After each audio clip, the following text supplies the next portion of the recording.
Hello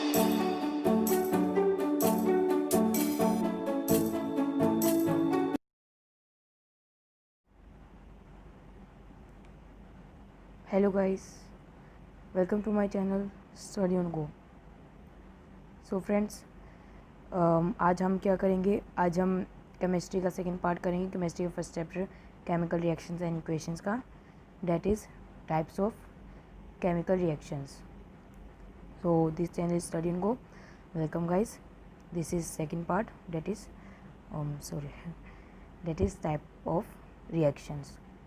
So friends, depending upon the kind of heat, so friends, let's start with this video. Depending upon the kind of heat change during a reaction, the chemical reactions are classified into two types. कि भाई जो depending upon the kind of heat change during a reaction, मतलब heat change कि भाई उसकी heat कम हो रही है या फिर बढ़ रही है, इस पे डिपेंडिंग जो रिएक्शंस होती है वो टू टाइप्स की होती है, क्लासिफाइड इनटू टू टाइप्स. एक तो होती है एक्सोथर्मिक और एक होती है एंडोथर्मिक. अब फ्रेंड्स, अगर आपको याद होगा और अगर आपने मेरी पिछली वीडियो देखी होगी, नहीं देखी तो देख के आना, तो मैंने उसके अंदर भी आपको एक्सोथर्मिक और एंडोथर्मिक के बारे में हल्का सा बता दिया था, हल्के से इंट्रोडक्शन दे दिया था, लेकिन वो मैंने नॉर्मली दिया था. अब इनके डेफिनेशंस के साथ हम अच्छे से पढ़ेंगे. तो फ्रेंड्स, सबसे पहले एक्सोथर्मिक रिएक्शंस क्या होते हैं? Exothermic reactions, the term exothermic is taken from the Greek word exotherm. जो एक्सोथर्मिक जो टर्म है ना, वो एक ग्रीक वर्ड से लिया गया है. कौन से वर्ड से? ग्रीक वर्ड से. अलग अलग वर्ड्स होते हैं ना, ग्रीक भाषा के वर्ड से लिया गया है, जिसका जो है एक्सोथर्म. और अभी एक्सोथर्म का मतलब क्या है? एक्सोथर्म भी टू वर्ड से बना हुआ, एक्सो प्लस थर्म. एक्सो का मीनिंग है आउट और थर्म का मीनिंग है heat. It means heat goes out. So इसका मतलब क्या हो गया? Which means heat goes out, heat बाहर जाती है. This is a reaction in which heat is released or produced is called an exothermic reaction. इसलिए ऐसी रिएक्शन जिसके अंदर हीट रिलीज़ हो रही है या फिर प्रोड्यूस हो रही है, निकल रही है, उसी क्या कहते हैं? एक एक्सोथर्मिक रिएक्शन कहते हैं. अब एक्सोथर्मिक रिएक्शन के अंदर एक्सोथर्मिक रिएक्शन के अंदर हीट वो निकलती है. तो देखो, आप ये डायग्राम में देख सकते हैं. एक तो होती है रिएक्टेंट साइड्स, जो होती है लेफ्ट हैंड साइड, और एक होती है product side, right hand side. अब उसके बीच में जो रिएक्शन हो रही है उसके अंदर क्या निकल रही है? हीट बाहर निकल रही है. तो ये क्या हुई? एक्सोथर्मिक रिएक्शन है. अब in exothermic reaction heat is release to the surroundings. As a result the temperature increases. जो टेम्परेचर होता है ना, टेम्परेचर वो क्या होता है? इंक्रीज़ हो जाता है एक्सोथर्मिक के अंदर, क्योंकि ये ना जो हीट होती है ना वो रिलीज़ होती है सराउंडिंग्स के अंदर. और अगर हीट रिलीज़ होएगी तो मतलब टेम्परेचर तो बढ़ेगा, ऑब्वियस सी बात है ये तो. चलो, अब इसके कुछ एग्जांपल्स देख लेते हैं. Some examples of exothermic reactions जैसे when methane gas is burned. जब मीथेन गैस को जलाया जाता है, इसका क्या मतलब हुआ है? बर्न्ड का क्या मतलब होता है? कंबशन. और कंबशन का क्या मतलब होता है? ऑक्सीजन से रिएक्शन. Heat is लाइब्रेटेड. जब मीथेन गैस को जलाया जाता है, कंबशन की जाती है, तब मतलब उसके ऑक्सीजन से वो की जाती है रिएक्शन, तब क्या होता है? हीट लाइब्रेट होता है, हीट निकलती है. अलोंग विद CO2 मतलब carbon dioxide and water. H2 means water. Carbon dioxide और वाटर के साथ. दस combustion of methane gas is an exothermic reaction. इसलिए क्योंकि हीट निकल रही है, लिबरेटेड मतलब निकल रही है, तो वो क्या है? Exothermic reaction. ये देखो, इधर आप इसकी इक्वेशन भी दी गई है, आप इसे पढ़ सकते हैं. और इसके अंदर लास्ट में ये भी मेंशन किया गया है कि कितनी हीट रिलीज़ हुई है. 890 kg, किलो जूल. ये याद करना इतना ज़रूरी नहीं है, आप बस हीट रिलीज़ लिख सकते हैं, प्लस में हीट लिख सकते हैं, जस्ट इतना है. एयर हीट के साथ ये वाला साइन भी लगा सकते हैं, बट कोई ज़रूरी नहीं है. ठीक है. तो burning of Coke in air is an exothermic reaction. जो कोक है ना, उसको भी एयर के अंदर जलाना मतलब ऑक्सीजन के साथ रिएक्शन करना इज़ एन एक्सोथर्मिक रिएक्शन. तो ये देखो, कोक प्लस कोक के अंदर क्या होता है? कार्बन होता है. ठीक है. और कार्बन क्या होता है? C होता है. ठीक है. तो plus oxygen gives carbon dioxide plus इतना हीट. मैंने कहा था कि हीट लिख सकते हैं ओनली, ऐसे मेंशन करने की ज़रूरत नहीं है. तो अब नेक्स्ट रिएक्शन कौन सी? एंडोथर्मिक रिएक्शन है. फटाफट करेंगे फ्रेंड्स, इसको ज़्यादा टाइम नहीं लगाएंगे ताकि आपको अच्छे से, लेकिन समझा भी मैं अच्छे से दूँगा.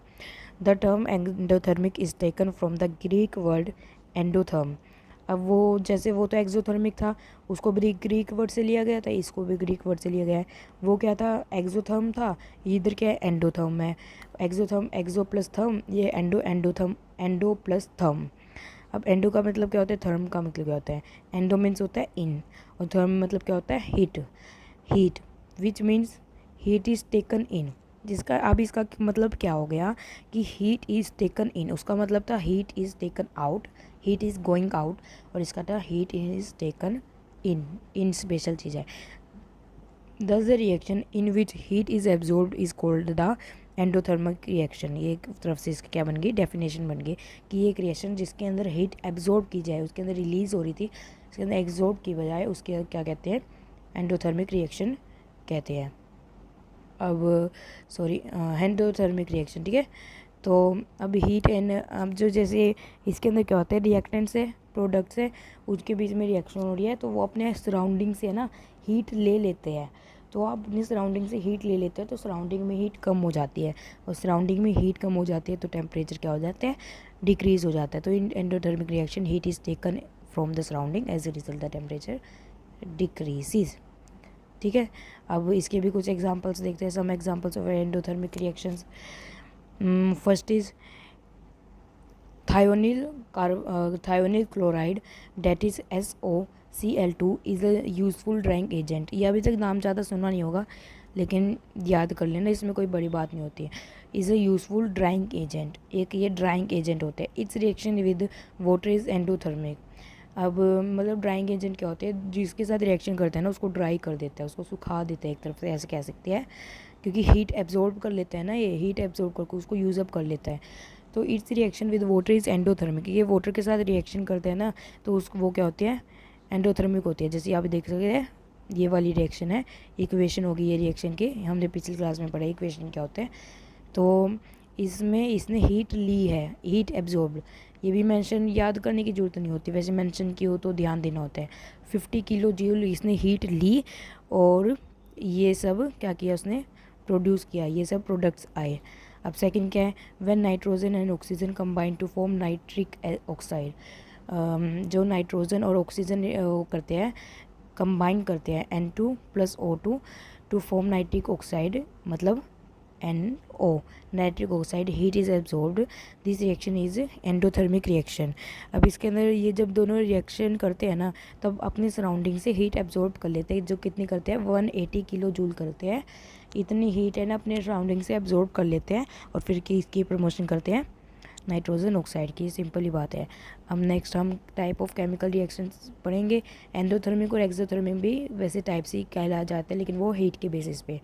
Types of chemical reactions, there are 5 types of chemical reactions: combination, decomposition, displacement, double displacement और ऑक्सीडेशन रिडक्शन रिएक्शंस, मतलब जिसको क्या कहते हैं रिडक्स। री मीन्स रिडक्शन, और sorry RED means reduction, ox means oxidation, ठीक है। There are 5 common types. और इसके अंदर फिर आगे कोरोजन और एसिडिटी भी आते हैं। और ये जो रेडॉक्स रिएक्शन है ना, ये हम इस पार्ट में नहीं पढ़ने वाले, मैं पहले बता दूं, वैसे आगे देखेंगे, ठीक है। तो अब जैसे सॉरी हाँ, I think something is left, okay. Combination, सबसे पहले क्या है, कॉम्बिनेशन और synthesis reaction. Combination reactions are those reactions in which 2 or more substances reactants combine to form a single substance, products are called the combination reactants। जिसके अंदर अब जैसे अब मैं आपको इधर लिख के बता देता हूँ, कॉम्बिनेशन क्या होते हैं। कॉम्बिनेशन वो होते हैं जिसके अंदर 2 और मोर सब्सटेंसेस, मतलब रिएक्टेंट साइड्स एक प्रोडक्ट, मतलब एक प्रोडक्ट को फॉर्मेशन करते हैं। अब जैसे मान लो A है एक, वो B है एक सब्सटेंस, ये दोनों फॉर्मेशन किसके करते हैं, A B की फॉर्मेशन करते हैं, ठीक है। तो ये एक सब्सटेंस, ये एक सब्सटेंस, और ये एक सब्सटेंस, ये रिएक्टेंट साइड में दो या फिर दो से ज़्यादा सब्सटेंस मिलकर, इधर C भी हो सकता था, मिलकर एक सब्सटेंस की फॉर्मेशन करते हैं प्रोडक्ट साइड पे। तब क्या कौन सी रिएक्शन होती है, कॉम्बिनेशन सिंथेसिस रिएक्शन होती है, इसे सिंथेसिस भी कहते हैं। तो those reactions in which 2 or more substances combine to form a single substance are called the combination reactions। oh sorry, I think ये 2 बार गलती से लिख दिया मैंने, तो कोई ना फ्रेंड्स, सॉरी। यही मैंने अभी आपको बताया था जो ये ऊपर डब्बे में दिया गया है, ऐसी सेम एग्जांपल, ठीक है। तो अब एग्जांपल 1, इसके एग्जांपल्स देखते हैं केमिकल रिएक्शंस और इक्वेशंस के। Formation of water from H2 and O2। H2 और O2 दोनों किस में लिए गए हैं, गैसियस फॉर्म में लिए गए हैं, तो इसकी कोई टेंशन नहीं है। गैसियस फॉर्म इधर मतलब क्या है, हो सकता है स्ट्रीम में लिए गए हो, स्ट्रीम में। तो क्या होता है कि जब हाइड्रोजन और ऑक्सीजन कंबाइन करते हैं तो वो किसकी फॉर्मेशन करते हैं, 2H2O, मतलब वाटर। 2 इसलिए लगाया क्योंकि इस इक्वेशन को बैलेंस कर दिया, जो हम पिछले क्लास में पढ़ चुके हैं कि बैलेंसिंग कैसे होती है। वैसे मैं आपको बैलेंसिंग के और भी अप्रोप्रिएट वीडियो बना दूंगा जिसके अंदर मैं सारे मेथड्स बता दूंगा, ठीक है। तो मैं चैनल पे चेक कर लेना, या फिर मैं डिस्क्रिप्शन में लिंक भी डाल दूंगा। चलो फ्रेंड्स, लीव इट। तो क्या होता है कि जो हाइड्रोजन और ऑक्सीजन कंबाइन करते हैं ना, दोनों रिएक्ट करते हैं, तो क्या इस चीज़ की फॉर्मेशन करते हैं, वाटर की फॉर्मेशन करते हैं।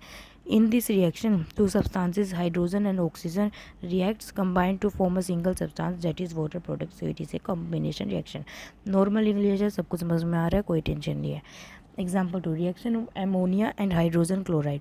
एमोनिया मतलब क्या होता है, NH3 होता है, प्लस में हाइड्रोजन क्लोराइड मतलब HCl जी। ओके, तो उसके बाद क्या होता है कि वो दोनों, ये दोनों जो रिएक्ट करके, वैसे आप कई बार ये भी सोचते होंगे कि HCl मतलब हाइड्रोक्लोरिक एसिड, तो ये एसिड है, तो इधर एल नहीं होना चाहिए थे लिक्विड फॉर्म में। अपने आपको पता ही होगा बायोलॉजी के हिसाब से हमारे स्टमक के गैस्ट्रिक पिट्स में भी होता है जो HCl सिक्रेट करते हैं फूड के ब्रेकडाउन के लिए, तो वो भी तो लिक्विड फॉर्म में होता है। लेकिन फ्रेंड्स, जो HCl होते हैं ना, वो नॉर्मली गैसेस फॉर्म में पाए जाते हैं, उसको पानी के अंदर एक्वस सॉल्यूशन बना के तब यूज़ करते हैं, तो इधर हम AQ लिख सकते हैं। ये भी मैं पिछले शायद क्लास में बता चुका हूँ, हाँ पिछली क्लास में मैंने बताया, आप जाके देख सकते हैं अच्छे से। तो ammonia reacts with hydrogen chloride to form ammonium chloride मतलब NH4Cl, that is solid. So this reaction is a combination reaction, and as ammonia and hydrogen chloride combine to form ammonium chloride as a single product. मैं थोड़ा हकला रहा हूँ। तो इधर क्या हो रहा है कि जो रिएक्टेंट साइड पे दो या फिर दो से ज़्यादा रिएक्टेंट्स कंबाइन करके क्या बना रहे हैं, एक प्रोडक्ट बना रहे हैं जो है अमोनियम क्लोराइड। तो अब और भी एग्जांपल ले सकते हैं अदर, जैसे बर्निंग ऑफ कोयला, ये इसकी इक्वेशन दी गई है। फॉर्मेशन ऑफ वाटर, ये इसकी इक्वेशन दी गई है। फॉर्मेशन ऑफ वाटर हमने देख लिया था। अब नेक्स्ट है डिकम्पोजिशन रिएक्शन। कौन सी है नेक्स्ट, डिकम्पोजिशन रिएक्शन है। Decomposition reaction, those reactions in which a single substance मतलब reacting splits up into two or more simpler substances, products are known as decomposition reactions. Sorry friends, those reactions in which a single substance splits into two or more simpler substances, products are known as decomposition reaction. ऐसी reactions जिसके अंदर एक single substance split करता है, मतलब एक simple substance है जैसे AB है, ये स्प्लिट करते हैं मतलब दो भाग में डिवाइड हो जाता है इनटू टू और मोर, मतलब दो ही में नहीं कितने में भी हो सकते हैं, into two or more A plus B into two or more simple substances products are known as decomposition reaction. ठीक है, तो decomposition reaction is just opposite to the combination reaction. एक जगह पे तो है कॉम्बिनेशन रिएक्शन जिसके अंदर क्या होता है कि जो A plus B is equal to AB, मतलब फॉर्म AB, तो इसके अंदर क्या होता है AB ब्रेक्स डाउन इनटू मतलब splits into A plus B, तो बिल्कुल ही अपोजिट हो गया ना, साफ पता चल रहा है। तो अब इसका ये देखो एग्जांपल है, मतलब ये हो गया, इसकी जनरल फॉर्म मान लो होगी। तो these reactions are carried out by supplying energy.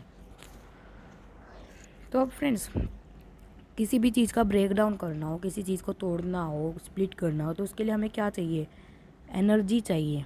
सबसे पहले क्या चाहिए, एनर्जी चाहिए। एनर्जी की कई सारी फॉर्म होती है, किसी भी फॉर्म में हो सकती है। इधर मोस्टली 3 फॉर्म में यूज़ हो सकता है, एक तो heat, electricity, light, which breaks that substance into simpler substances. अब कोई भी सब्सटेंस है उसको अगर हम ज़्यादा गर्मी देंगे, हीट देंगे बहुत ज़्यादा, तो हो सकता है वो टूट जाए और छोटे छोटे टुकड़ों में हो जाए, सिंपलर सब्सटेंस बन जाए। वैसे ही इलेक्ट्रिसिटी पास करेंगे या फिर लाइट में रखेंगे। So these decomposition reactions are classified as decomposition reaction, thermolysis, electrolysis and photolysis. Thermolysis और थर्मल डिकम्पोजिशन रिएक्शंस, थर्मोलाइसिस को थर्मल डिकम्पोजिशन रिएक्शन भी कहते हैं। डिकम्पोजिशन बाय हीट, थर्म मतलब क्या होता है, हीट होता है। तो ये क्या हुई, डिकम्पोजिशन बाय हीट। अब इनको एग्जांपल्स के साथ, डेफिनेशंस के साथ देखेंगे। तो नेक्स्ट इज इलेक्ट्रोलाइसिस और इलेक्ट्रोलाइटिक डिकम्पोजिशन रिएक्शंस। ठीक है, इसके अंदर इलेक्ट्रो से पता चला, इलेक्ट्रोवर्ड से, दैट इज इट इलेक्ट्रिसिटी से रिलेटेड है, तो डिकम्पोजिशन बाय इलेक्ट्रिसिटी। और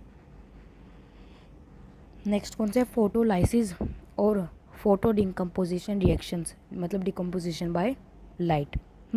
तो अब थर्मल डिकम्पोजिशन रिएक्शंस क्या होते हैं, thermal decomposition reactions, decomposition reactions which are carried out by heating are called thermal decomposition reactions. उन्हें क्या कहते हैं, थर्मल डिकम्पोजिशन रिएक्शंस कहते हैं। कैसे, कैरिड आउट बाय हीटिंग, क्या कहते हैं, थर्मल डिकम्पोजिशन रिएक्शंस कहती है। ठीक है, थर्मल डिकम्पोजिशन रिएक्शन ऑफ, मतलब कुछ एग्जांपल्स मान लो, ये क्या है, ये एग्जांपल्स है। Potassium chlorate, when potassium chlorate is heated in the presence of manganese dioxide as a catalyst, it decomposition to give potassium chloride and oxygen। तो जो पोटेशियम क्लोरेट होता है, जब वो हीट होता है, जैसे पोटेशियम क्लोरेट है, पोटेशियम क्लोरेट का साइन क्या होता है, KClO3, पोटेशियम क्लोरेट। ठीक है, तो ये जब heated in the presence of manganese dioxide as a catalyst. अब फ्रेंड्स इधर एक वर्ड है, इधर एक टर्म है जो है क्या है, कैटलिस्ट है। अब ये कैटलिस्ट होते क्या है, तो catalyst are those which takes part in a chemical reaction and increases or decreases the rate of the reaction. अब जैसे ना कैटलिस्ट, इधर कैटलिस्ट क्या है, एक तो हीट है कि भाई अगर इस रिएक्शन के अंदर हीट डाल दिया जाए एज अ कैटलिस्ट, हीट को अगर एज अ कैटलिस्ट डाल दिया जाए तो हीट के अंदर क्या होएगा, हीट जो रिएक्शन है उसका रेट बढ़ जाएगा, जल्दी जल्दी होने लग जाएगी, कम होने लग जाएगी धीरे धीरे। कुछ ना कुछ फ़र्क करने के लिए हम कैटलिस्ट डालते हैं। अब इसको जैसे है ना KClO3, मतलब क्या है, इधर पोटेशियम क्लोरेट को ब्रेक डाउन करना है, तो ब्रेक डाउन करने के लिए हमें कोई कैटलिस्ट डालना पड़ेगा। तो हमने कैटलिस्ट कौन सा डाला है, हमने कैटलिस्ट डाला हीट, और हमने एक और चीज़ डाली इन the presence of manganese dioxide. Manganese dioxide की प्रेजेंट में, आई थिंक ये गैसेस फॉर्म में होता है, तो इसकी प्रेजेंस में, एक्वस में भी हो सकता है, प्रेजेंस में, तो इसको हीट देते हैं, तो ये ब्रेक डाउन कर लेते हैं और क्या फॉर्म करता है, पोटेशियम क्लोराइड और ऑक्सीजन गैस। ठीक है, तो ये डिकम्पोज हो जाते हैं, टूट जाते हैं, स्प्लिट हो जाते हैं। तो इन this reaction single substance splits into two simpler substances on heating, thus it is a thermal decomposition reaction। तो next is electrolytic decomposition reactions or electrolysis। The decomposition reactions which are carried out by electricity are called electrolytic decomposition reactions or electrolysis। तो electrolytic decomposition reaction और water electrolysis of water, मतलब सबसे पहले water मतलब H2O का example दिया गया है, बहुत ज़रूरी है, ये इंपॉर्टेंट है, काफ़ी ध्यान रखना है। तो water decomposition into hydrogen and oxygen according to the reaction के अकॉर्डिंग ये क्या होता है, हाइड्रोजन और ऑक्सीजन के अंदर डिकम्पोज हो जाता है, टूट जाता है अकॉर्डिंग टू द रिएक्शन। तो क्या होता है, इधर H2O है, मतलब वाटर है, 2 मोल्स है, इसके मतलब ये बैलेंस इक्वेशन है। तो इसको इलेक्ट्रिसिटी करंट से पास किया जाता है, मतलब इलेक्ट्रिसिटी जब इसके अंदर से पास की जाती है तो ये स्प्लिट होके H2+O2 बन जाता है। अब जैसे है ना, अब हमें पता है कि H2 है, मतलब वाटर है, वो है ना कैसे बनता है, H2+O2 का कंबाइन होके, मतलब कॉम्बिनेशन रिएक्शन के द्वारा जो H2 है वो बनता है। अब इसका अपोजिट कर दो, हमें H2 को तोड़ना है, तो हम कैसे तोड़ेंगे, हथौड़ा मार के तोड़ देंगे क्या, नहीं ना। तो हम अगर इसके अंदर से इलेक्ट्रिसिटी पास करेंगे ना बढ़िया तरीके से, तो ये क्या होएगा, टूट जाएगा, स्प्लिट हो जाएगा, ब्रेक डाउन हो जाएगा, डिकम्पोज हो जाएगा, और क्या क्या देगा, सिंपल सब्सटेंसेस देगा, क्या क्या, हाइड्रोजन और ऑक्सीजन का फॉर्मेशन कर देगा। तो क्या हो गया, डिकम्पोजिशन रिएक्शन हो गया, उसके बिल्कुल अपोजिट। अब नेक्स्ट है फोटोलाइसिस, मतलब photo decomposition reaction. The decomposition reactions which take place by absorption of light are called the photolytic decomposition reaction. अब एब्जॉर्प्शन ऑफ लाइट, मतलब लाइट को एब्जॉर्ब कर लेते हैं, जैसे ये लाइट को एब्जॉर्ब करते हैं ना कुछ हो जाता है। तो अब इसके एग्जांपल्स देखते हैं। Photolysis of hydrogen iodide, hydrogen iodide decomposition in the presence of ultraviolet rate into hydrogen and iodine.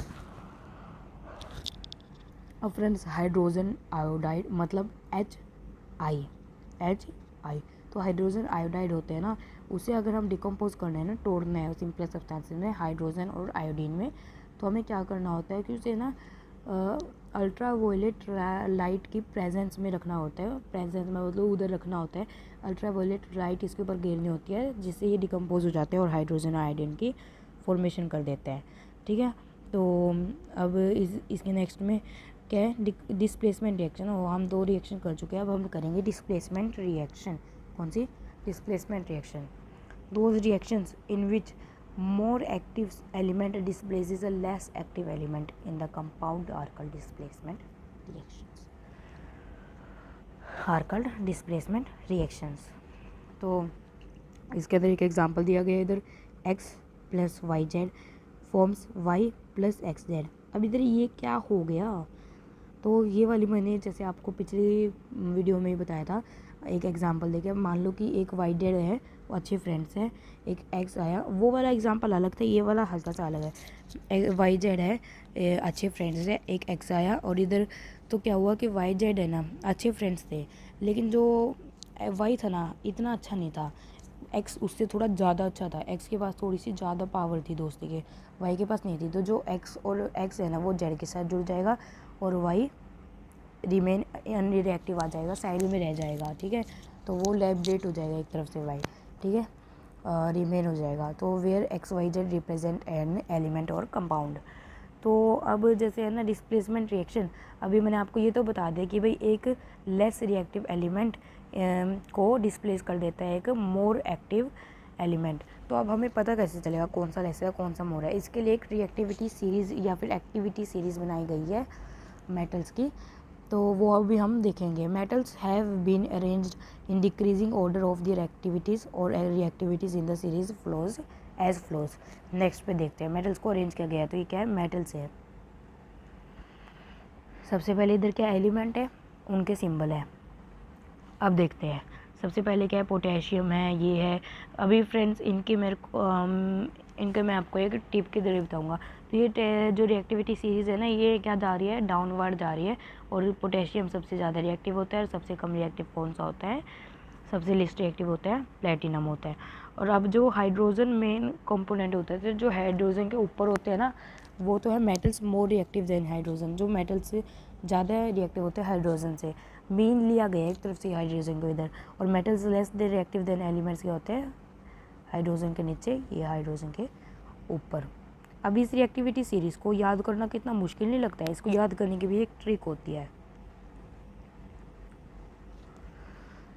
वो भी मैं आपको शो करता हूँ। Let me show it to you. Reactivity series ये खुद लिखी गई है। तो इसके अंदर है ना, सबसे पहले क्या था, potassium, then sodium, calcium, magnesium, aluminium, ये carbon, zinc, iron, tin, lead, hydrogen, copper, और फिर इसके नीचे क्या आ जाते हैं, सिल्वर और गोल्ड। ठीक है, तो ये मैंने बता दिया लिस्ट रिएक्टिव, मोस्ट रिएक्टिव वगैरह वगैरह, मतलब ये इस सीरीज़ के हिसाब से है। तो अब इसको याद कैसे करें?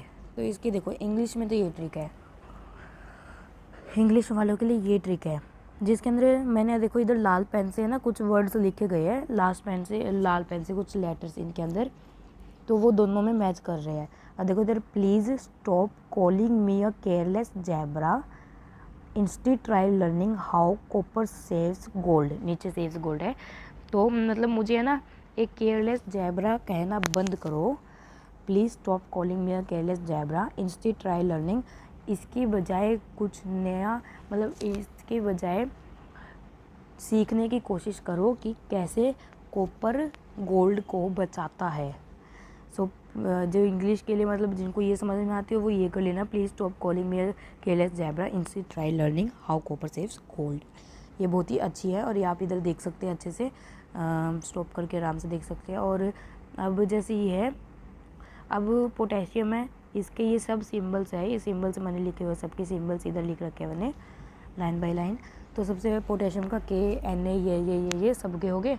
तो अब के मतलब के से क्या हो गया करीना, करीना ने, अब मतलब सिंपली बात है कि ये वैसी करीना ने कार मांगी है, करीना ने कार मांगी, ऑल्टो जेन फरारी, सुन के पटोदी भैया, ये वाली थोड़ी सी वैसे है, तो इसके अंदर आप देख सकते हैं करीना ने कार है मांगी, ऑल्टो जेन फरारी, सुन के पटोदी भैया ने हंस के कल्टी मारी।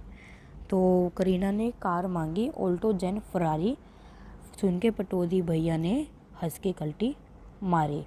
ठीक है, तो ये आप देख सकते हैं इधर क्या था, करीना था, ने CA कार, MG मांगी, AL ऑल्टो, JN जेन, FE फिरारी, SN सुन के, PB पटोदी भैया ने H से हंस के CU कल्टी मारी। ठीक है, तो आ जाओ तुम्हें गोल्ड दिलाऊं और प्लेटिनम हार पहनाऊं। तो फिर पटोदी जी हंस के कल्टी मार के कहते हैं कि भाई आ जाओ तुम्हें हार दिलाऊं, आ जाओ हो तुम्हें गोल्ड दिलाऊं और प्लेटिनम हार पहनाऊं। कि भाई AG मतलब क्या हुआ, आ जाओ, इधर वैसे जे होता है लेकिन आप जी भी मान सकते हैं, आ जाओ तुम्हें गोल्ड, मतलब AU मतलब है ना गोल्ड होता है, इधर AU से कुछ नहीं बनाता, तो AU मतलब क्या होता है, गोल्ड होता है। आ जाओ तुम्हें गोल्ड दिलाऊं और प्लेटिनम हार पहनाऊं। प्लेटिनम मतलब इधर PT है, इसके अंदर मैंने दिया नहीं हुआ, मेंशन नहीं किया हुआ, इधर मेंशन किया हुआ है क्योंकि उसके अंदर कुछ बन नहीं रहा था, लेकिन ये सारे के सारे याद करने जरूरी नहीं होते, कुछ मेन याद करने ज़रूरी होते हैं बस। आ जाओ तुम्हें गोल्ड दिलाऊं और प्लेटिनम हार पहनाऊं।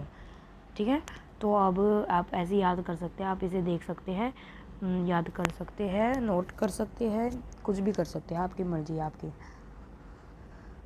तो अब it is clear from the series that the metals lying above the hydrogen are more reactive than the metals lying below the hydrogen, thus any metal can displace the metals lying below it.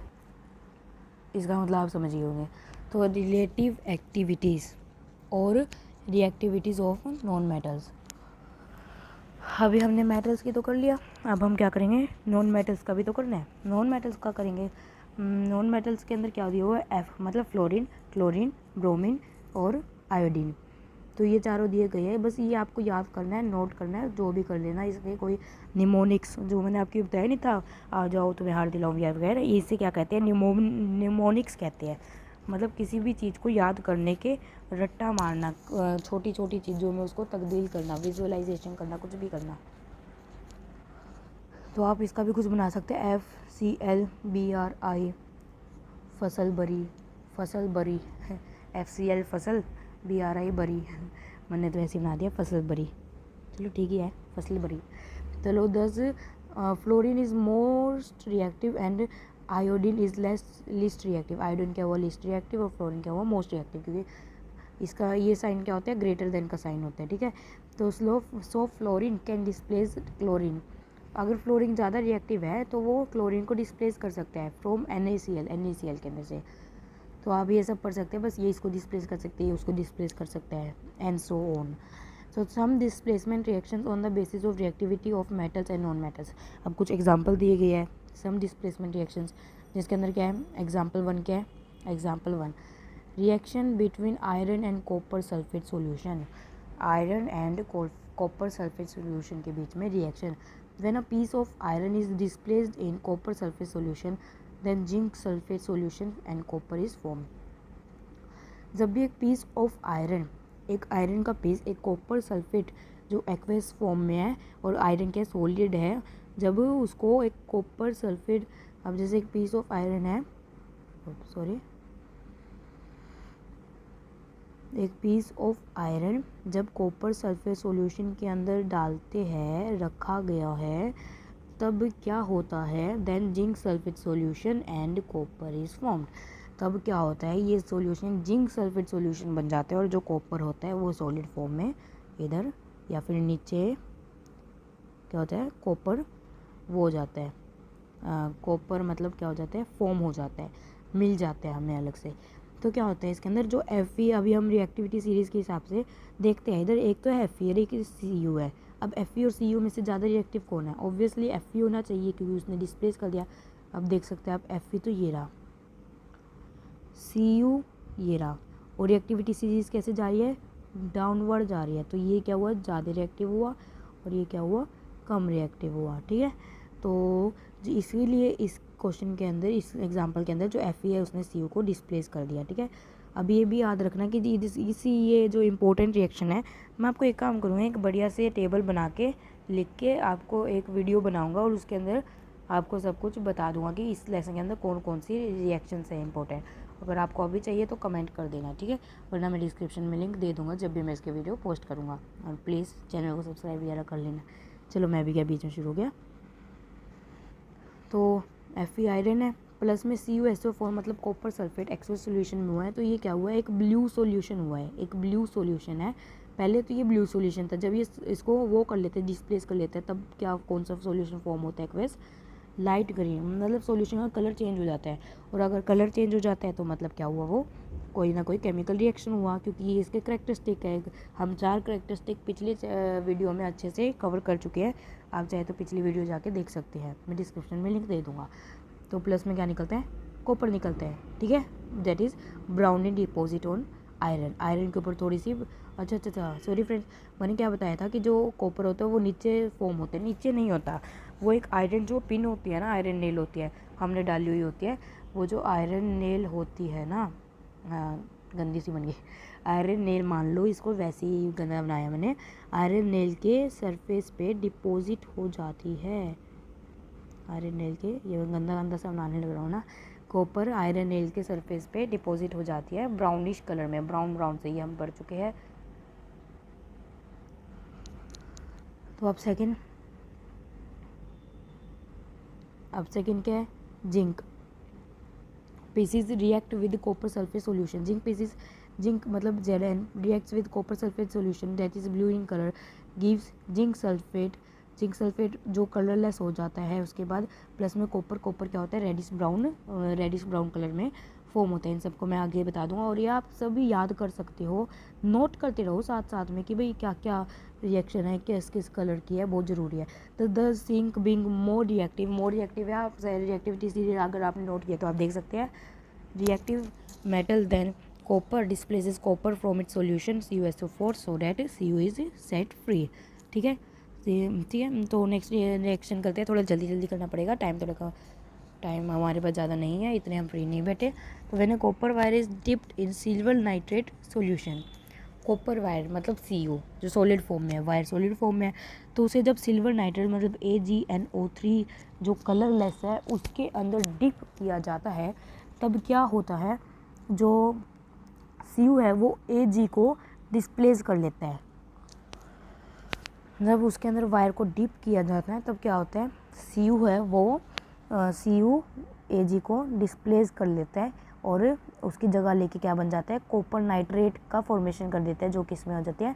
Blue colour में हो जाती है। ठीक है, plus में क्या होता है? सिल्वर सेट फ्री, सिल्वर लाइब्रेटेड होते हैं, सिल्वर लाइब्रेट होती है। ये सब इधर लिखा हुआ है। The displacement reactions in which more reactive non metal displaces less reactive non metal from its compound. अब अभी तक हम मेटल्स की बात कर रहे थे, अब हम नॉन मेटल की बात करेंगे। तो अब एग्जाम्पल फॉर्म, व्हेन Cl2 मतलब chlorine gas is passed through an aqueous solution of potassium bromide. Potassium bromide मतलब KBr और Cl2 मतलब क्लोरीन गैस। जो क्लोरीन गैस होती है वो जब पास की जाती है एक aqueous solution of potassium bromide KBr, तो इसके सॉल्यूशन जब ये गैस पास की जाती है तब क्या होता है? जो पोटेशियम क्लोराइड फॉर्म करते हैं। तो इसके अंदर आप याद हो तो फसल बरी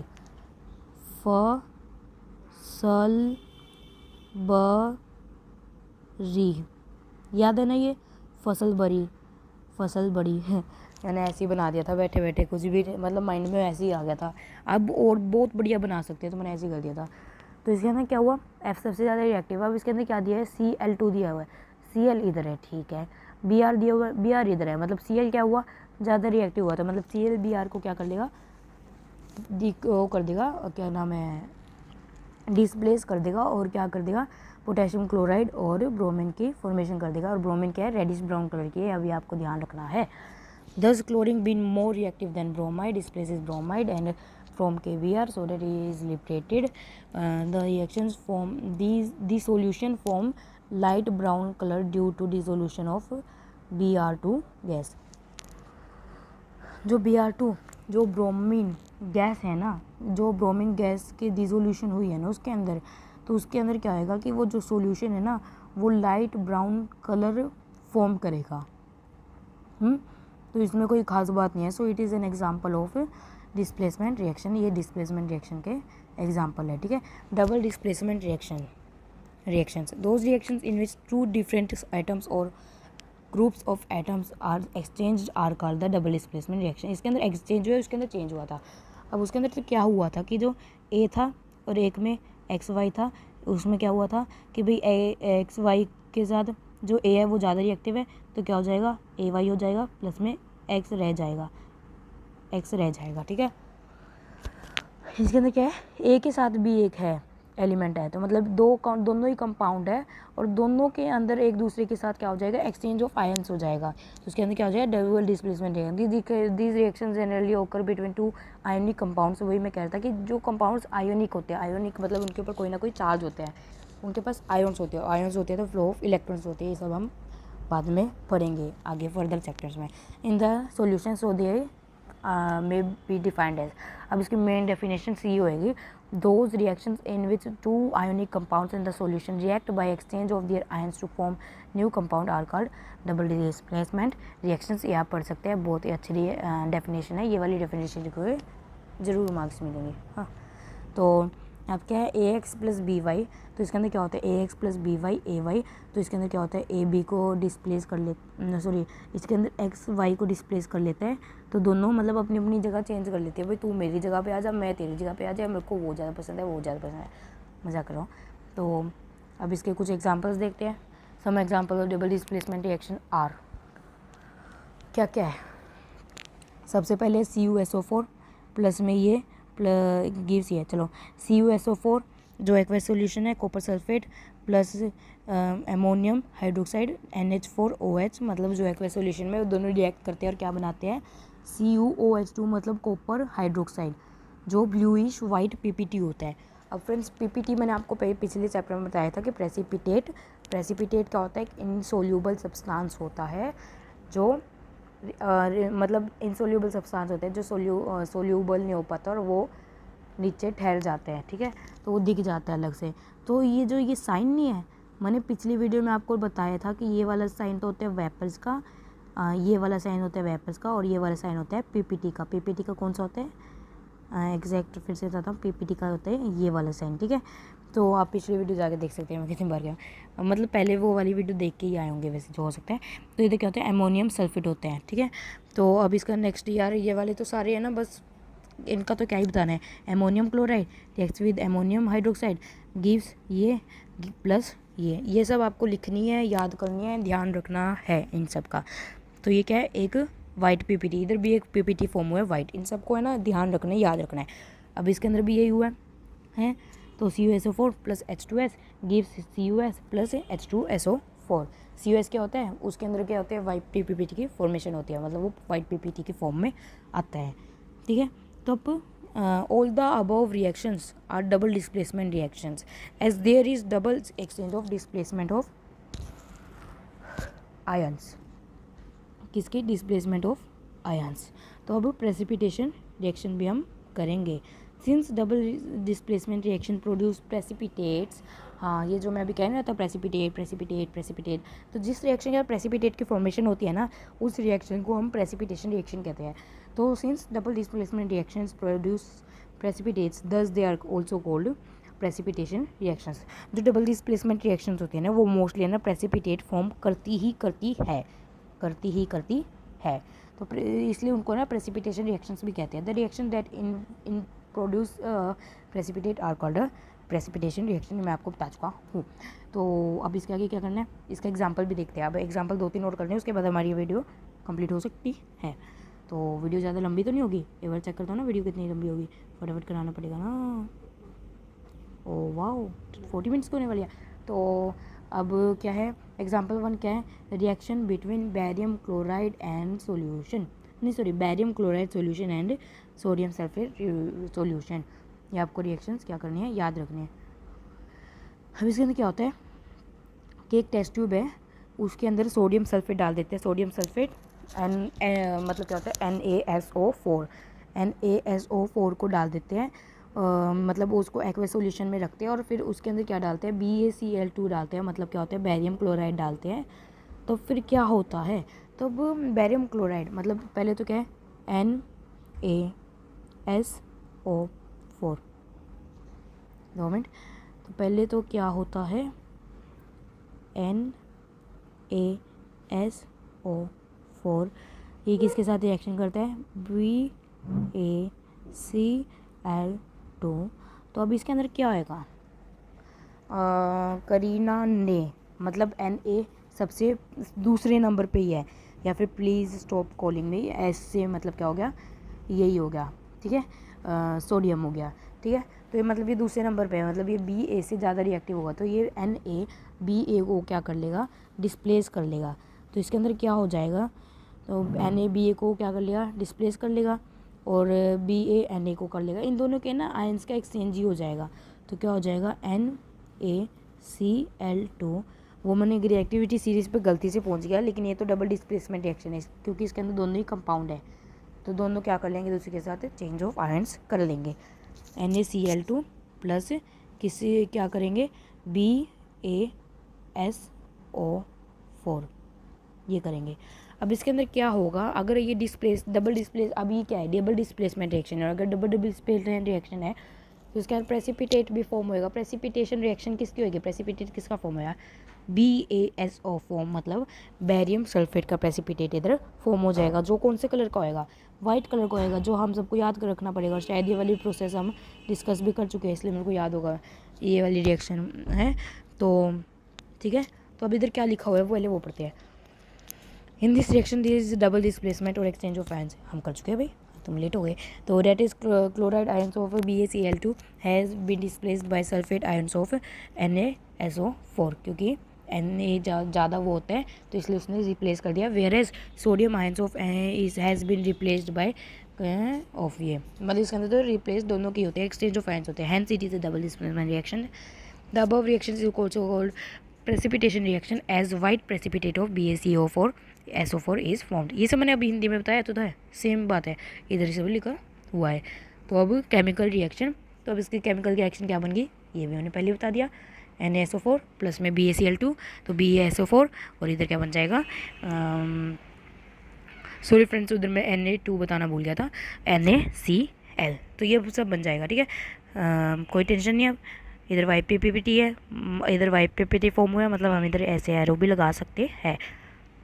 लगता है वीडियो कंप्लीट होने वाली है, चैप्टर का एक और पार्ट बनाएंगे तब ये चैप्टर कंप्लीट हो जाएगा। 3 पार्ट्स में बनाएंगे, उसके बाद मैं इसके मेन पॉइंट्स फिर से समझाऊंगा, मेन पार्ट्स फिर से वीडियो बनाऊंगा सेपरेट, जैसे balancing of chemical reaction, reactivity series, exam for and so on and more. तो एग्जाम्पल 2 क्या है, reaction between lead nitrate solution and potassium iodide solution. In this reaction this sorry मैं फिर से पहले बताने भूल गया, तो इसके अंदर क्या होता है, lead nitrate solution and potassium iodide solution. Lead nitrate मतलब क्या होता है, लीड मतलब लेड, मतलब लीड नहीं लेड मतलब होता है Pb, नाइट्रेट मतलब क्या होता है NO3, और इसका 2 इधर आ जाएगा, ठीक है। ये हम सब 9th क्लास में पढ़ के आए हैं कि हमें कंपाउंड कैसे फॉर्म करना होता है एलिमेंट के ज़रिए, याद ही होगा आप सबको, नहीं याद तो देखते हैं। और फिर इधर क्या होता है, पोटेशियम आयोडाइड होते हैं, पोटेशियम आयोडाइड मतलब क्या होता है Ki, ठीक है। तो ये दोनों रिएक्शन करते हैं, लगे है, एक्सचेंज ऑफ आयंस तो होगा ही ना, तो K क्या हो जाएगा इधर K, और इधर क्या आ जाएगा साथ में NO3, ठीक है। तो अब इसके साथ क्या आएगा PbI2, तो ये फॉर्म हो जाएगा कि NO3 प्लस में PbI2, इधर ब्रैकेट लगाने की जरूरत नहीं है, ठीक है, कि NO3 प्लस में PbI2, Pb का 2 आयन के इधर चल जाएगा, I के पास चल जाएगा, और इधर से 2 क्यों हट गया, क्योंकि जो के है उसके पास तो 1 ही आयन है, तो दोनों का एक्सचेंज हो जाएगा, ठीक है।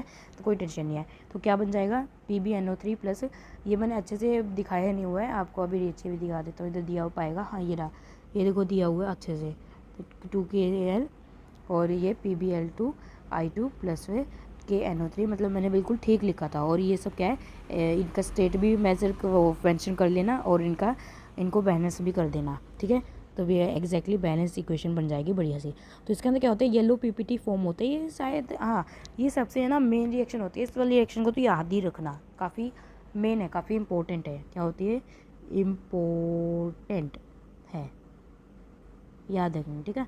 तो इसके अंदर क्या होता है, येलो PPT की फॉर्मेशन होती है, और येलो PPT किसकी होती है, लेड आयोडाइड की होती है, PbL2 की होती है, I2 की होती है, ठीक है। हम नेक्स्ट है न्यूट्रलाइजेशन रिएक्शन, हाँ प्रेसिपिटेशन रिएक्शन भी हो गया, अब न्यूट्रलाइजेशन रिएक्शन रेगुलर है। तो an acid and base neutralisation reaction involves an aqueous acid solution and aqueous base solution combining in a double displacement reaction to form an salt and water. तो ये इसके अंदर भी यही है। अब जैसे है ना, इसके अंदर मान लो कि इधर एक एसिड ले लेते हैं या फिर इधर बेस ले लेते हैं, और इधर एक क्या लेते हैं, बेस ले लेते हैं। तो जब इन दोनों को मतलब इधर ये लेते हैं, इधर ले लेते हैं, तो इन दोनों की जब वो हो जाती है ना, एक दूसरे के साथ रिएक्शन कर देते हैं, तो किसी को भी किसी के अंदर डाल सकते हैं, रिएक्शन कर देते हैं, तब क्या फॉर्म होते हैं, हमें एक इधर क्या मिलेगा, हमें एक साल्ट मिलते हैं, एक तो क्या मिलता है साल्ट मिलते हैं, प्लस में हमें क्या मिलते हैं, वाटर मिलते हैं, मतलब क्या मिलता है H2O मिलते हैं। तो हमें साल्ट और वाटर की फॉर्मेशन होगी। हम इस सेकंड थर्ड चैप्टर, कौन से चैप्टर में अभी हम पढ़ेंगे, शायद सेकंड चैप्टर में हम ये सब पढ़ेंगे अच्छे से, कि भाई ये साल्ट और वाटर, एसिड प्लस बेस वगैरह अच्छे से। तो न्यूट्रलाइजेशन रिएक्शन वही होते हैं जब एक एसिड और एक बेस अच्छे से रिएक्ट करते हैं और साल्ट और वाटर की फॉर्मेशन करते हैं।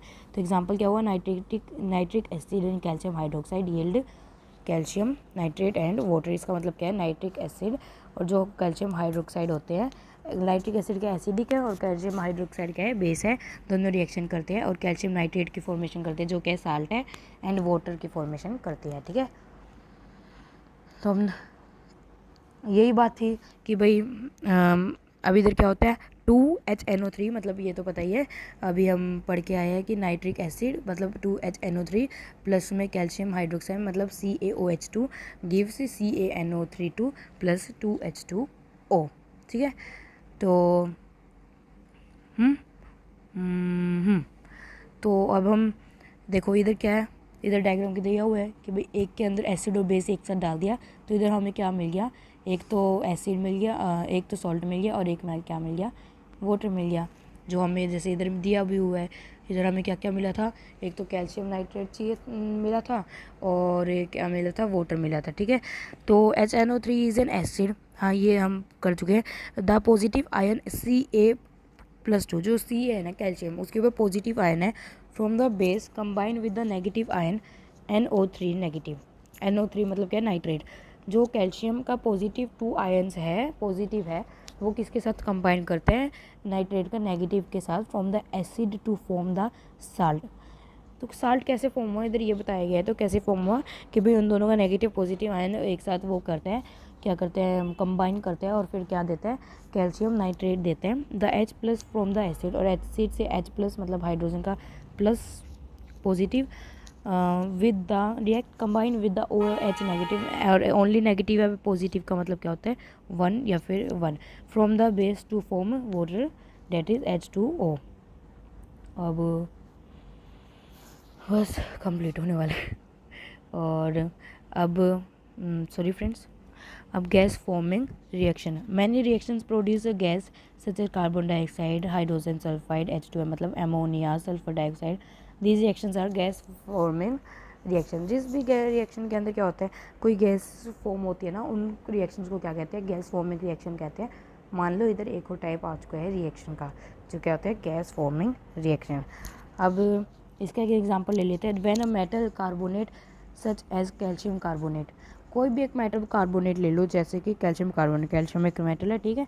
तो the chief component of limestone, अब इधर एक बात कही गई है कि जो CaCO3 है ना, मतलब कैल्शियम कार्बोनेट, वो किसका chief component of limestone sea shells and marble. इसका क्या है, ये चीफ कंपोनेंट है, ये चीज़ याद रखनी है। Is mixed with hydrogen hydrochloride acid, मतलब HCl। एसिड क्या है, हाइड्रोक्लोराइड एसिड के साथ जब ये मिक्स करते हैं टू प्रोड्यूस कार्बन डाइऑक्साइड। ये ना जो कार्बन डाइऑक्साइड के साथ क्या करते हैं, मेक टू कार्बन डाइऑक्साइड एक गैस है और जो उधर प्रोड्यूस होती है, इसलिए ये रिएक्शन क्या है, गैस वार्मिंग रिएक्शन है। तो इसका ये है, ये इक्वेशन दी गई है। अब इसका एग्जांपल 2 भी पढ़ लेते हैं। Cake batter rising is caused by, ये भी एक मेन चीज़ है भाई, ये आपकी डेली लाइफ में है। जैसे अब cake batter rising is caused by a gas forming reaction between an acid and baking soda.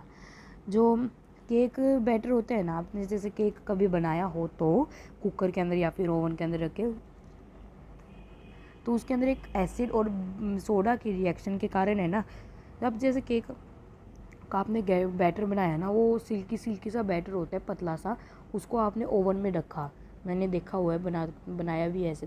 तो उसको जैसे ही ओवन से बाहर निकालते हैं ना, तो वो केक हमें फूला सा पाता है, प्लफ़ी सा पाता है। वो कैसे होता है प्लफ़ी, क्योंकि जब उसके अंदर रिएक्शन होती है ना, तो कुछ गैस फॉर्म होती है। वो गैस है ना, जो केक का सरफेस है ना, उसको थोड़ा सा अपवर्ड पुश करती है, जिसके कारण केक का सरफेस थोड़ा सा उठ जाता है और वो एक स्पंज जैसा बन जाता है, और उसके अंदर थोड़े बहुत होल्स हो जाते हैं, जिससे वो गैसेस बाहर निकल जाती है, इसलिए वो एक स्पंज जैसे स्ट्रक्चर बन जाता है और क्या हो जाए, प्लफ़ी सा हो जाता है, उसके अंदर एयर ट्रैप हो जाती है।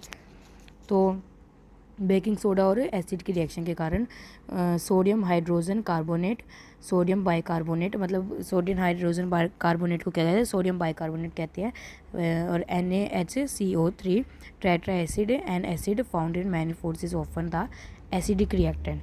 जो टेट्रा एसिड होता है वो तो है एसिडिक रिएक्टेंट है, जो एक एसिड है जो लगभग काफ़ी सारे खानों में पाया जाता है।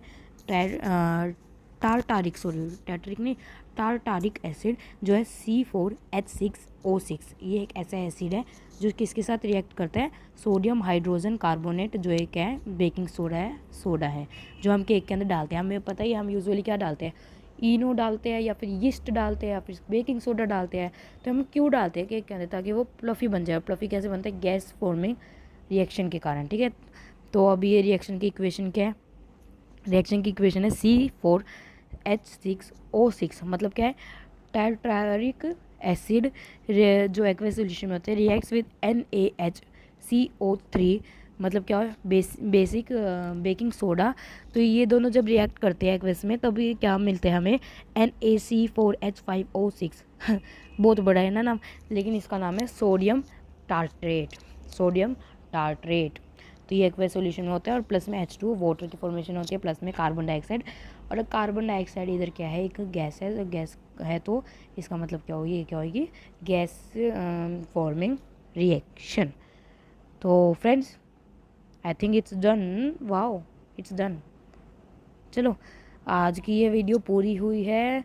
ये वीडियो काफ़ी लंबी गई है, लेकिन लंबी जानी भी थी, क्योंकि हमने types of chemical reactions with their examples, with reactivity series trick and many things हमने सब कुछ अच्छे से एग्जांपल के साथ बिल्कुल पक्के तरीके से समझ लिया है। और आज की हमारी ये वीडियो पूरी हो गई है। तो फ्रेंड्स अगर आपको वीडियो पसंद आई हो तो प्लीज़ इसको लाइक करना, और friends please subscribe my channel also and don't forget to hit the bell icon.